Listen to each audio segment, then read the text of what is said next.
Assalamualaikum warahmatullahi wabarakatuh.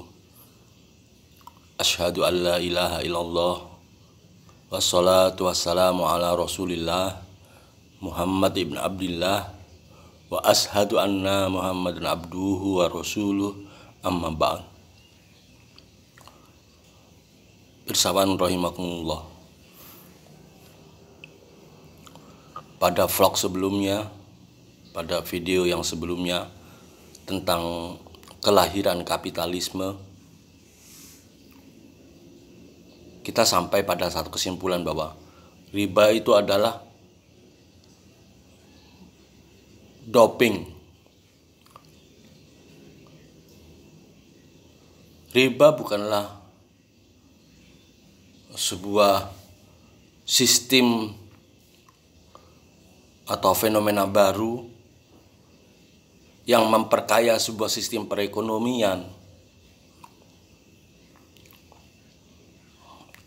Riba bukan sebuah metodologi dalam peningkatan pertumbuhan ekonomi. Tapi riba itu sebuah kenyataan yang tiba-tiba muncul dan lebih menjurus kepada sebuah trik dalam pertumbuhan ekonomi. Bukan pertumbuhan ekonomi, malah mungkin pertumbuhan bisnis atau sebuah cara untuk memperkaya diri. Pertumbuhan laba, yang dikejar cuma profit. Sangat jauh hubungannya dengan sistem perekonomian, apalagi dengan pertumbuhan ekonomi. Riba adalah doping. Dia bisa merusak sistem imunitas perekonomian. Sudah kita contohkan kehancuran perekonomian Indonesia, khususnya di bidang moneter, di tahun 1998,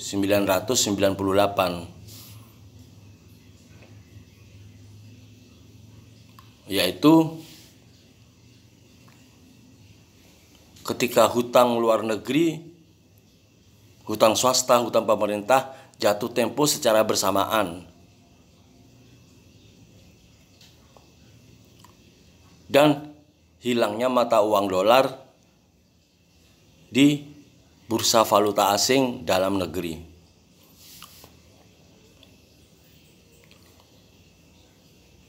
Jadi konsep riba itu cuma sebuah jalan pintas untuk mendapatkan profit.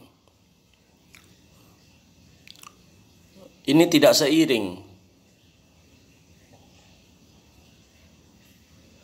dengan pertumbuhan ekonomi. Cuma jalan pintas saja. Dan dilakukan oleh para pelaku-pelaku bisnis yang tidak kreatif. Hanya mengejar ROI, return on investment, yang tinggi dan tidak mementingkan segi produktivitas, segi menghasilkan barang. Alasannya aja, ini kan ada pertukaran barang. Jadi konsep-konsep riba itu sebenarnya bagaimana memutar arus barang, bukan menghasilkan barang.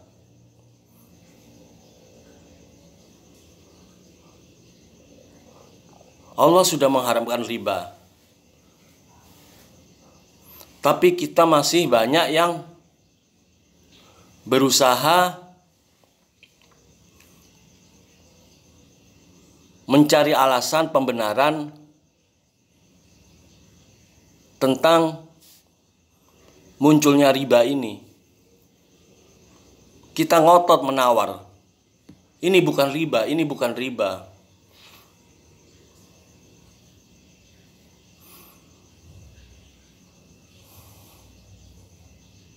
Sehingga timbul perpecahan di antara para ustadz-ustadz kontemporer.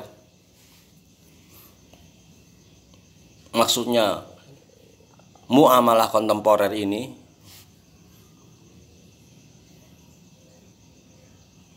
Di satu sisi adalah ustadz-ustadz yang berada di belakang manajemen bank syariah. Jadi mereka ini konsultan-konsultan yang dibayar oleh bank-bank syariah. Dan ustadz-ustadz kontemporer, muamalah kontemporer yang independen, yang tidak dibayar siapapun. Ya, yang terakhir ini tetap berusaha membersihkan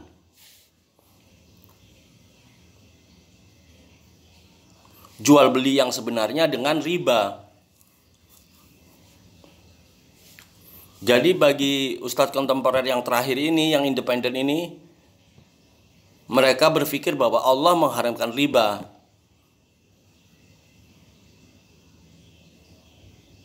Dan mengklaim bahwa ustadz kontemporer yang berada di belakang bank syariah dan bekerja sebagai konsultan bank syariah ini masih menawar-nawar riba.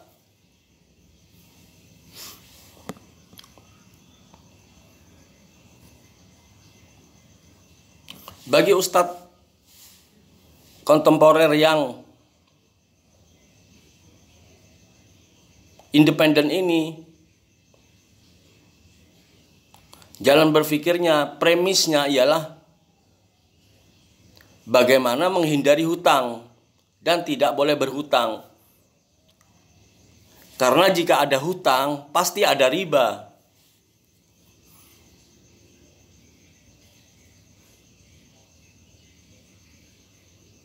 Kecuali hutang ini hutang akad sosial ya. Hutang dalam akad sosial tidak termasuk dalam perniagaan. Itu adalah amaliyah, ibadah. Sama sekali. Bahkan hutang seperti ini malah kadang-kadang diikhlaskan, tidak ditagih kembali. Yang dimaksud dalam muamalah kontemporer ini adalah hutang dalam keadaan bukan darurat, bukan akad sosial, tapi hutang dalam bisnis. Jadi hutang jika motifnya adalah bisnis, pasti akan melahirkan riba. Pasti akan melahirkan maisir, judi, gambling. Bagaimana? Karena dalam motivasi bisnis tujuannya adalah profit.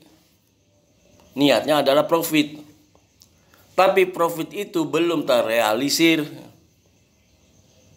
Masih dalam estimasi, masih dalam prediksi.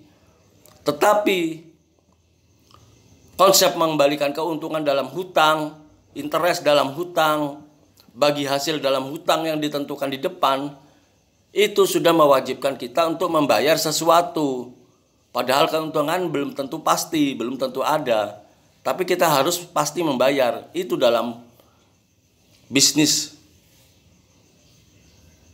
Jadi hutang dalam bisnis pasti menghasilkan riba.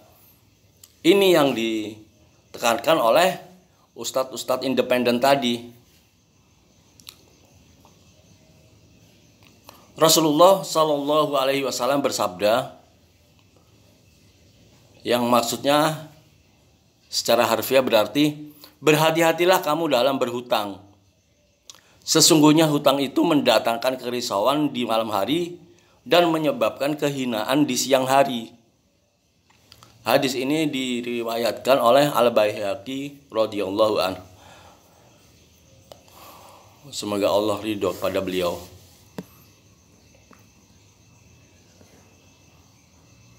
Jadi ustadz-ustadz independen ini tetap pada premis pertama bahwa hutang akan menghasilkan riba.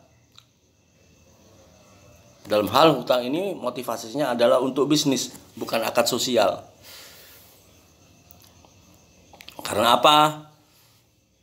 Karena hutang dalam motivasi bisnis akan mewajibkan suatu akad bagi hasil yang ditentukan di depan, ataupun penetapan tarif interest yang ditentukan di depan, dan semuanya akadnya ditentukan di depan. Padahal dalam bisnis itu hasilnya diketahui pada saat bisnis itu selesai, saat laporan keuangan diterbitkan, entah laporan keuangan tahunan, semesteran, triwulan. Jadi hasil dari sebuah bisnis itu baru diketahuan pada akhirnya. Tapi jika kita diberikan kewajiban di depan, sedangkan hasilnya masih belum tentu nyata, hanya di atas kertas, maka akan timbul hukum maisir, hukum judi, hukum gambling. Karena itu, hutang sejauh mungkin harus dihindari dalam bisnis. Inilah yang ditekankan oleh ustadz-ustadz independen tadi.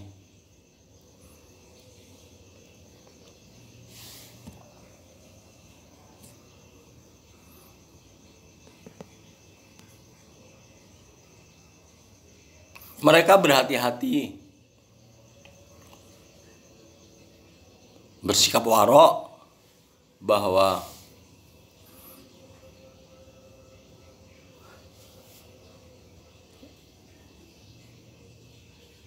akan datang suatu zaman kepada umat ini tatkala orang-orang menghalalkan riba dengan dalih perdagangan.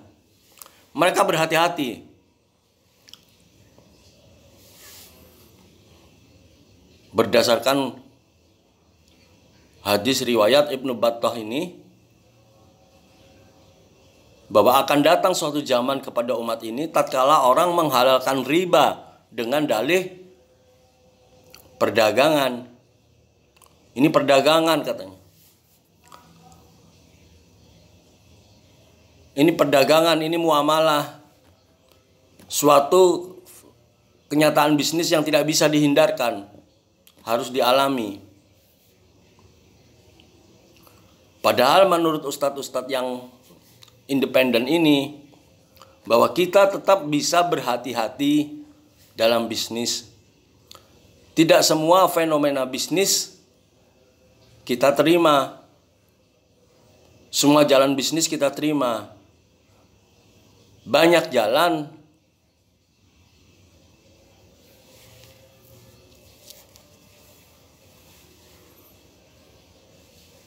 untuk mencapai tujuan, dan kita tidak bisa menerima semua jalan.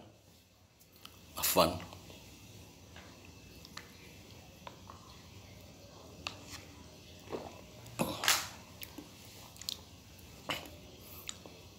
Menghindari hutang untuk bisnis, karena hutang itu adalah akad sosial, bukan akad bisnis. Hutang dalam akad bisnis akan menghasilkan riba, akan terjebak pada hukum maisir, gambling, dan judi, yaitu tentang ketetapan di muka sedangkan hasilnya belum diketahui. Dan mereka berhati-hati.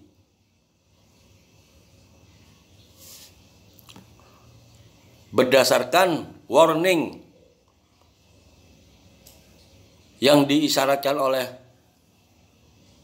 Ibnu Battah, bahwa akan datang suatu zaman, zaman-zaman kontemporer ya, zaman-zaman sekarang ini, akan datang suatu zaman kepada umat ini tatkala orang-orang menghalalkan riba dengan dalih perdagangan.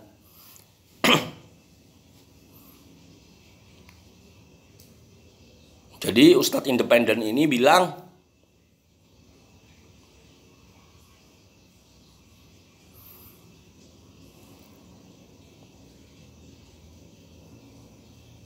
bahwa akan ada orang-orang pada akhir zaman ini akan berusaha menghalalkan riba dengan dalih perdagangan.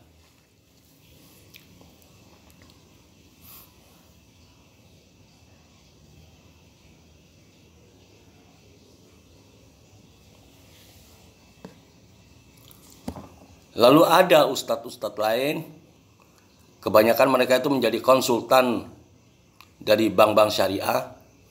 Sejak bank syariah menjadi tren, yaitu setelah Majelis Ulama Indonesia mengharamkan riba di tahun 2004 dan disusul dengan lahirnya bank-bank syariah,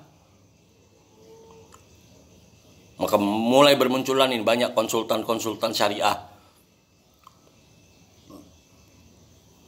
yang dimatori oleh ustadz-ustadz bank syariah ini. Majelis Ulama Indonesia menetapkan riba haram itu pada tahun 2004. Sedangkan Majelis Tarjih dan Tajdid Muhammadiyah menetapkan bahwa riba itu haram di tahun 2006. Ormas-ormas yang lain saya belum tahu.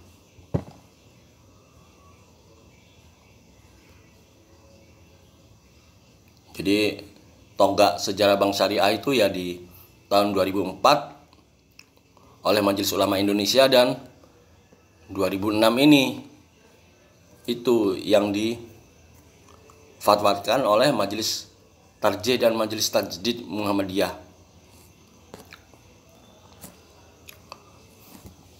Tapi ada kontroversi.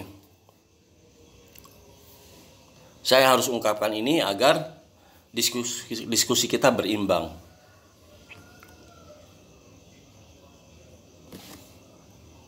Kembali tadi, akan datang suatu zaman kepada umat ini tatkala orang-orang menghalalkan riba dengan dalih perdagangan. Ini adalah hadis diriwayatkan oleh Ibnu Battah. Jadi beberapa abad setelah Al-Quran diturunkan. Tapi di sini ustadz-ustadz bank syariah ini mensinyalir bahwa ucapan seperti tadi itu, riba haram itu diucapkan oleh orang kafir jahiliyah. Orang kafir jahiliyah berarti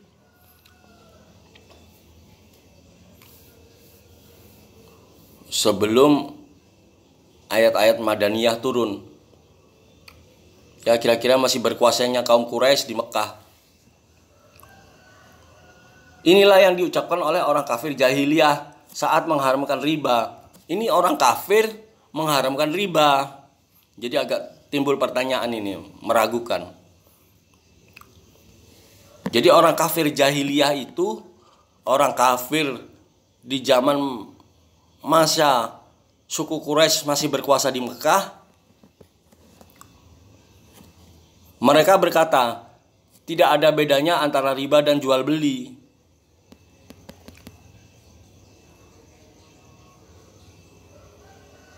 Jadi dalam hatinya mereka, orang-orang kafir jahiliyah ini mengharamkan riba. Jadi inilah yang diucapkan oleh orang kafir jahiliyah saat mengharamkan riba. Mereka juga mengharamkan riba dengan dalih tidak ada bedanya antara riba dan jual beli. Jadi dalam hatinya orang kafir jahiliyah itu setuju terhadap konsep Islam bahwa riba itu haram. Ini yang menimbulkan kesangsian.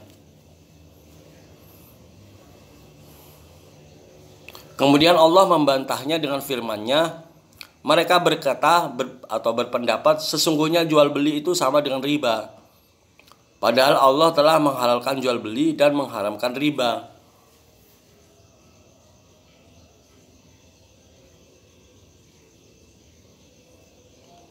Ini Allah berfirman dalam surat Al-Baqarah 275. Jadi perbedaannya di sini adalah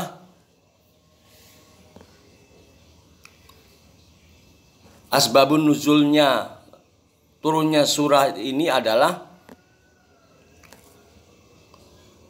Allah menghalalkan jual beli dan mengharamkan riba.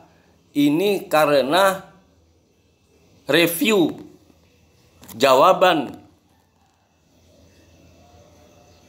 adalah bantahan Allah terhadap apa yang diucapkan oleh orang kafir jahiliyah saat mengharamkan riba. Jadi orang kafir jahiliyah itu menurut mereka dalam hatinya sudah membenarkan Islam bahwa riba itu haram, dengan bilang tidak ada bedanya antara riba dan jual beli. Lalu Allah membantah bahwa Allah menghalalkan jual beli dan mengharamkan riba. Ini di surat Al-Baqarah 275. Berbeda dengan ustadz-ustadz independen, mereka menganggap bahwa surat ini Al-Baqarah 275 ini adalah surah yang independen juga. Karena ini konstitusi dari perekonomian Islam yang dijelaskan secara berurutan dari ayat Al-Baqarah 275 sampai dengan Al-Baqarah 285. 10 ayat konstitusi perekonomian Islam yang berdiri sendiri. Jadi bukan reaksi atas jawaban terhadap orang kafir jahiliyah. Jadi lahirnya surat Al-Baqarah 275 sampai 285 menurut ustadz-ustadz independen ini adalah ayat-ayat independen tentang konstitusi perekonomian Islam. Sedangkan ustadz-ustadz yang menjadi konsultan bank syariah itu menjawab bahwa surat Al-Baqarah 275 ini cuma bantahan Allah terhadap statement dari orang kafir jahiliyah saat mengharamkan riba.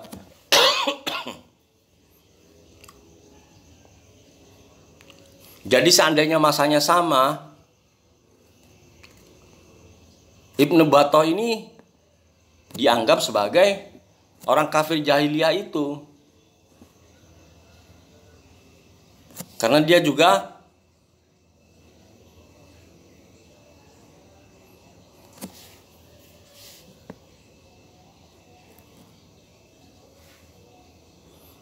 mensinyalir tentang bau riba di dalam perdagangan. Dan ini sejalan dengan orang kafir jahiliyah saat mengharamkan riba. Jadi mereka berkata bahwa tidak ada bedanya antara riba dan jual beli. Sekilas ini seperti sama, padahal berbeda. Ibnu Battah hidup ratusan tahun setelah orang kafir jahiliyah ini mati. Karena orang kafir jahiliyah ini hidup di zaman saat suku Quraisy menguasai Mekah. Sedangkan Ibnu Battah adalah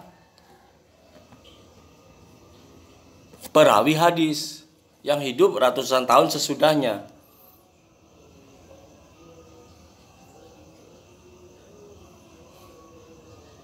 Yang mempelajari riwayat-riwayat dari para sahabat, para tabi'in dan tabi'ut tabi'in, 3 generasi emas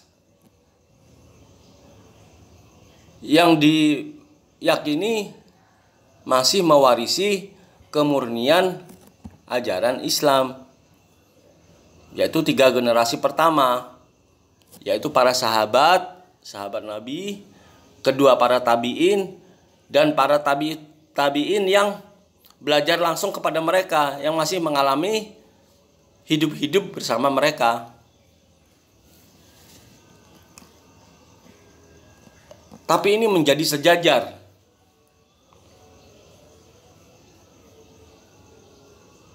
dengan apa yang dikatakan oleh orang kafir jahiliyah saat mengharamkan riba. Statement mereka adalah tidak ada bedanya antara riba dan jual beli.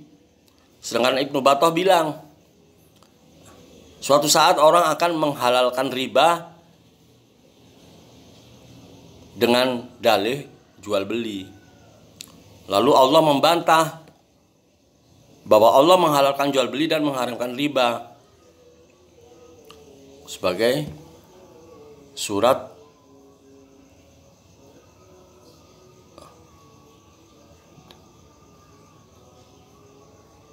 bantahan atau reaksi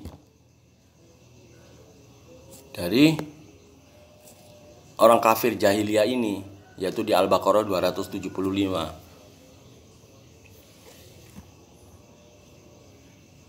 Jadi kesimpulannya, Al-Baqarah 275 ini menurut Ustadz Independen adalah ayat independen tentang konstitusi perekonomian yang diwakili oleh ayat Al-Baqarah 275 sampai dengan ayat 285. Jadi 10 ayat perekonomian dalam Islam.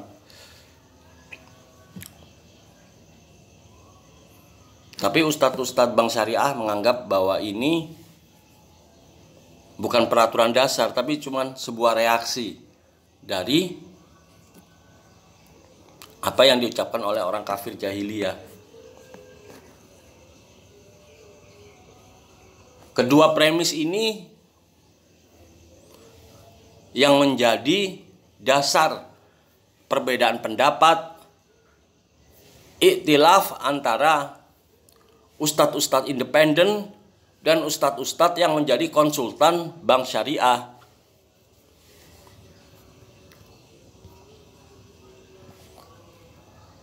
Alasan ustadz independen adalah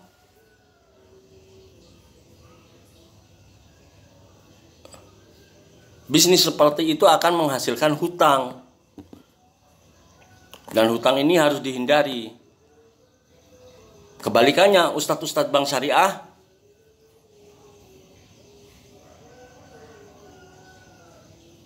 berusaha memasukkan hutang sebagai fenomena bisnis kontemporer. Karena apa? Karena ini bisnisnya Bank Syariah. Kalau nggak ada hutang, Bank Syariah nggak jalan. Jadi ini sebenarnya perbedaan mereka, kontroversi mereka. Afwan.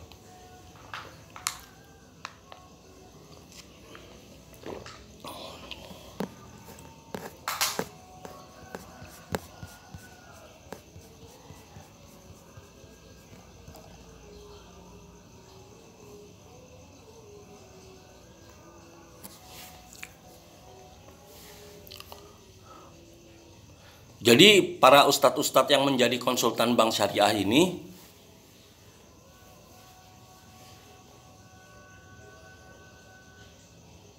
berusaha melegalkan jual beli kredit.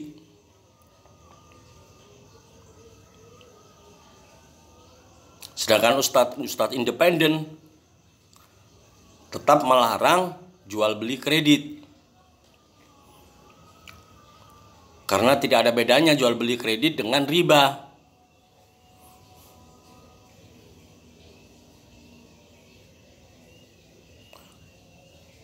Jual beli kredit adalah transaksi jual beli di mana barang diterima pada waktu transaksi dengan pembayaran tidak tunai dengan harga yang lebih mahal daripada harga tunai, serta pembeli melunasi kewajibannya dengan cara angsuran tertentu dalam jangka waktu tertentu. Hakikat membeli barang secara kredit adalah membeli barang dengan cara berhutang.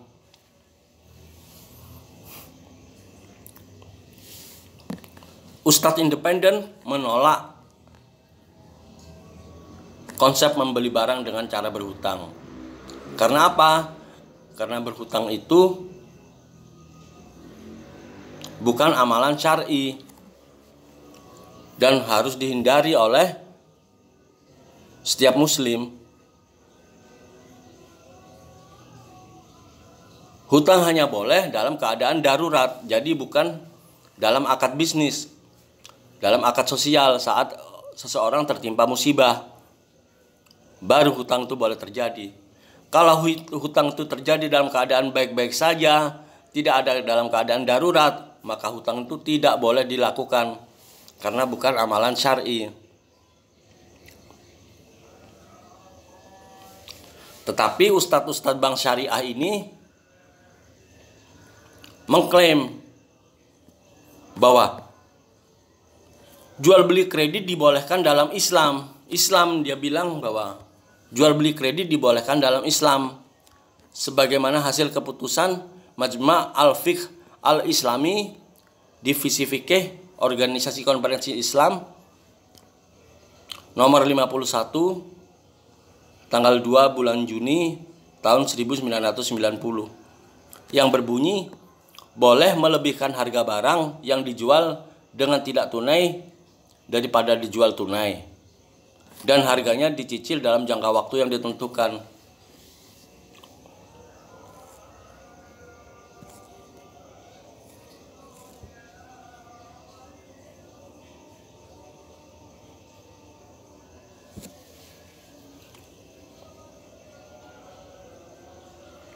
Ini berdasarkan riwayat bahwa seorang mufti dari kerajaan Arab Saudi pada masanya pernah ditanya tentang hukum menjual sekarung gula dengan kredit atau tidak tunai dengan harga Saudi Riyal 150. Jadi 150 rial. Padahal harganya bila dibeli tunai hanya 100 rial. Jadi ada kelebihan 50 rial. Transaksi ini hukumnya boleh, kata dia, karena jual beli tidak tunai berbeda dengan jual beli tunai. Jadi dia sudah mendeskripsikan. Ya kalau jual beli tunai berbeda dengan jual beli tidak tunai. Jual beli kredit berbeda dengan jual beli cash. Itu berbeda. Jadi harganya juga boleh berbeda.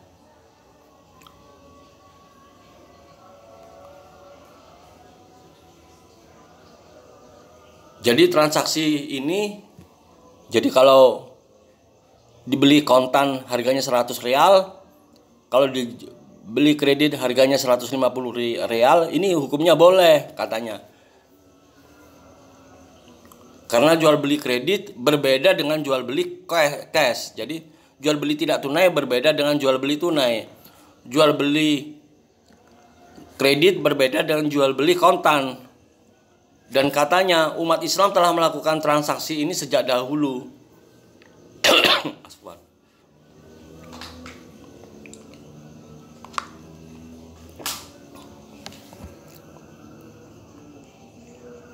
Walaupun sebagian ulama kontemporer melarang transaksi ini karena dianggap riba.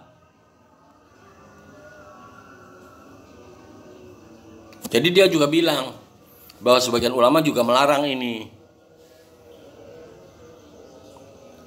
Tapi dia berdasarkan riwayat tentang jual beli gula 100 real dan 150 real ini sudah menjadi dalil penguat bagi dia, bagi ustadz-ustadz bank syariah ini. Dengan mengatakan bahwa dalil pendapat yang melarang jual beli kredit tidak kuat.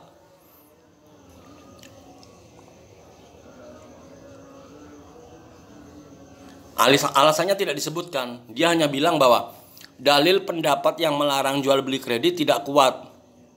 Itu saja, tidak kuat itu saja. Berdasarkan jurnal Buhuts Islamiyah edisi 7 pada halaman 52. Jadi dia cuma bilang bahwa ini dalil yang melarang ini tidak kuat. Dalilnya adalah berdasarkan jurnal ini, tapi tidak disebutkan alasannya apa. Pokoknya tidak kuat berdasarkan jurnal ini. Beliau juga berkata bahwa jual beli kredit hukumnya boleh. Jual beli kredit hukumnya boleh dengan syarat bahwa lamanya masa angsuran serta jumlah angsuran diketahui dengan jelas saat akad. Sekalipun jual beli kredit biasanya lebih mahal daripada jual beli tunai, Hal ini dibolehkan karena kedua belah pihak mendapatkan keuntungan dari jual beli kredit itu. Jadi yang bilang bahwa pendapat yang melarang jual beli kredit tidak kuat, ini menampik karena apa? Karena pelakunya yaitu penjual dan pembeli mendapatkan keuntungan dari transaksi jual beli kredit ini. Penjual mendapatkan untung karena harga barangnya lebih tinggi, dan pembeli mendapat untung karena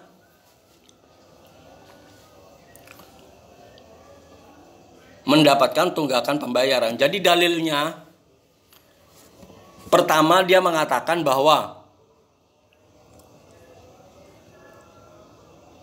dalil pendapat yang melarang jual beli kredit tidak kuat. Dasarnya apa? Dasarnya berdasarkan jurnal halaman 52 ini. Isinya tidak ada, hanya berdasarkan jurnal ini. Lebih jauh dia dikatakan bahwa jual beli kredit ini dibolehkan karena kedua belah pihak mendapat keuntungan, yaitu penjual mendapatkan keuntungan dari harga yang lebih tinggi, sedangkan pembeli mendapatkan keuntungan dari tunggakan pembayaran.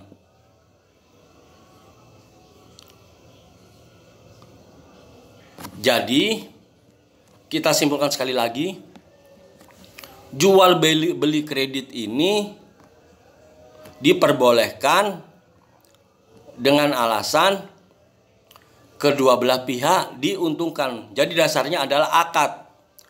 Jadi ustadz-ustadz bank syariah ini memperbolehkan jual beli kredit, dasarnya adalah akad. Karena penjual mendapat untung, pembeli mendapat untung, dan mereka sepakat.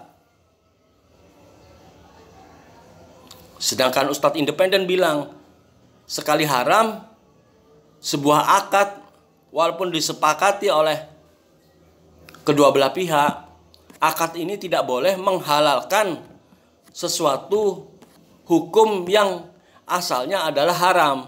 Jadi inilah perbedaan pendapatnya dari ustadz independen dan ustadz bank syariah. Ustadz bank syariah melegalkan transaksi kredit sebagai bisnis dalam bank syariah dengan alasan akad. Penjual mendapatkan keuntungan dari harga yang lebih tinggi, pembeli mendapatkan keuntungan dari tunggakan pembayaran. Dan ustadz-ustadz dari bank syariah ini menguatkan lagi pendapat mereka dengan riwayat dari Amr bin As radhiyallahu an. Ia berkata, Nabi menyiapkan unta-unta zakat untuk tunggangan pasukan berjihad. Ternyata jumlah unta yang ada tidak mencukupi. Maka Nabi memerintahkan aku untuk membeli unta dengan cara tidak tunai dan dibayar nanti bila datang unta zakat.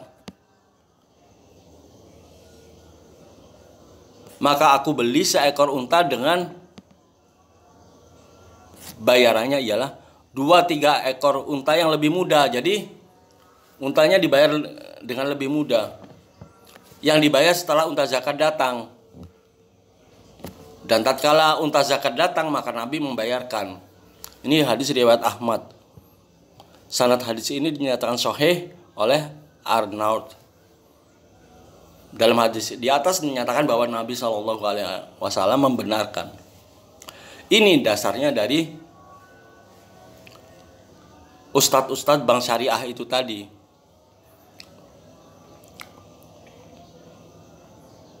Jadi kata ustadz-ustadz bank syariah itu, Nabi pernah beli unta dengan dibayarnya 2 unta, jadi lebih banyak. Jadi Nabi membayar lebih mahal.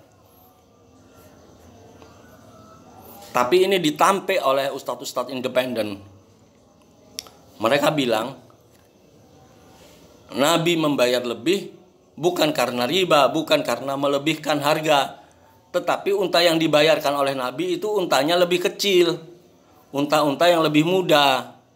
Jadi Nabi bisa berbuat zalim kalau satu unta dibayar dengan unta satu juga, padahal mereka ukurannya tidak sama.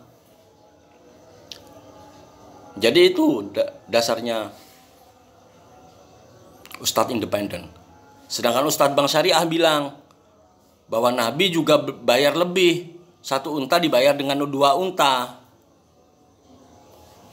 Dan sekali lagi Ustadz independen bilang bahwa satu unta dibayar dengan 2 unta itu karena unta pembayarannya lebih muda, lebih kecil umurnya.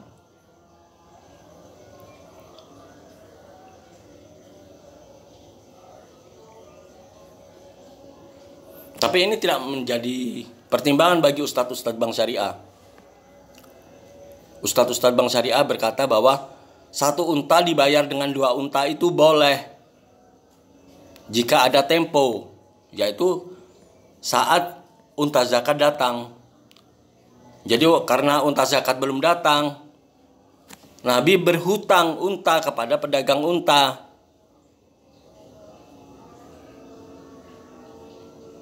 Dan dibayar lebih.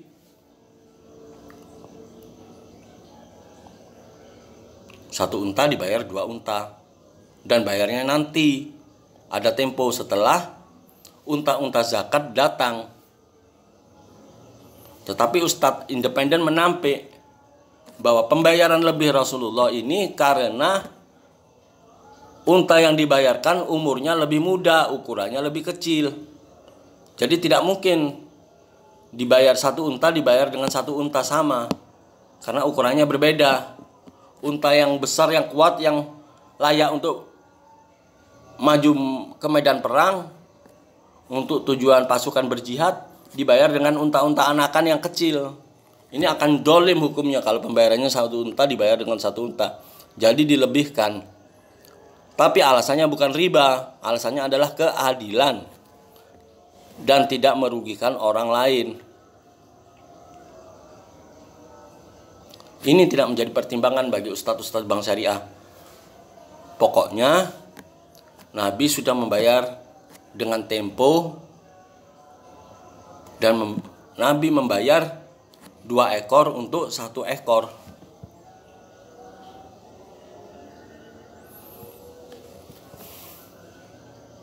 Dan sekali lagi Ustadz independen bilang kelemahan dari premis-premis Ustadz Bank Syariah ini adalah menyamakan unta-unta yang dibeli Rasulullah untuk keperluan berjihad di medan perang ini sebagai akad bisnis. Ini bukan akad bisnis, ini untuk perang, ini untuk darurat, akad sosial, untuk berjihad.